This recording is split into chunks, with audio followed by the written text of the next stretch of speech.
Shrimp and grits is one of those dishes that sounds like a project, but comes together in under 30 minutes if you have the right sequence.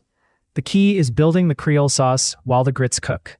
You will need a pound of large shrimp, stone ground grits, 1 onion, 2 stalks of celery, 1 green bell pepper, garlic, canned diced tomatoes, Creole seasoning, butter, chicken broth, and hot sauce to taste.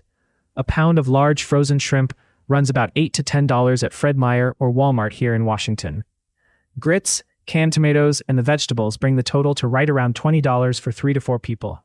Peel and devein the shrimp if needed. Dice the onion, celery, and green bell pepper into even small pieces. This is the Creole Holy Trinity, and it needs to cook evenly. Mince 3 cloves of garlic.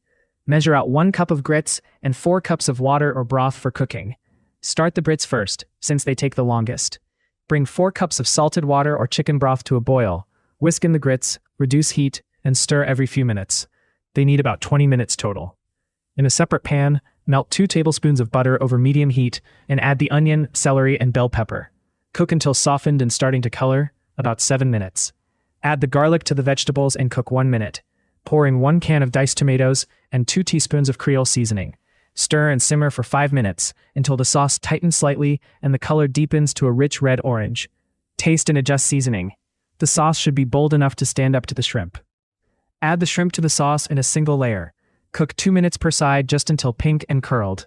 Do not overcook. The shrimp carry over heat fast and should come off the pan slightly underdone since they finish in the residual sauce heat. Finish the grits with 2 tablespoons of butter and salt to taste. They should be thick, creamy, and spoonable. Spoon a generous base of grits into a wide bowl. Ladle the shrimp and Creole sauce directly over the top. Finish with sliced green onion and a few dashes of hot sauce. The contrast of the pale, creamy grits against the deep orange sauce is the visual payoff. If you want the next Creole dish or have a southern recipe you want on the channel, drop it in the comments. Like and save this one, and subscribe to the Cooking Keys.